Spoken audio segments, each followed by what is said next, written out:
Hello geng. Hari ni Abang Boto nak ajak pergi makan dekat nasi ayam special ni. Jom Abang Boto bawa. Solat jangan tinggal sahabat. InsyaAllah dunia akhirat selamat. Kali ni Abang Botol nak ajak ke nasi ayam Nazir. Dulu Nazir Cafeteria ni dia duduk di Komtar, tapi sekarang dia dah pindah ke Sunshine Bayan Baru. Nazir Cafeteria.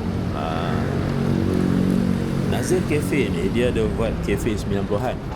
Memang rasa nostalgia sikit lah. Menu dia yang ada mi udang, mi kari, pecel lele. Tapi yang killer dia of course lah nasi ayam dia. Kalau lapar, nasi ayam double trouble dia memang kena lah. Kalau datang Penang, muak makan nasi kandar, boleh try nasi ayam Nazir Cafeteria ni. Hari ni Abang Botol bungkus nasi ayam dia.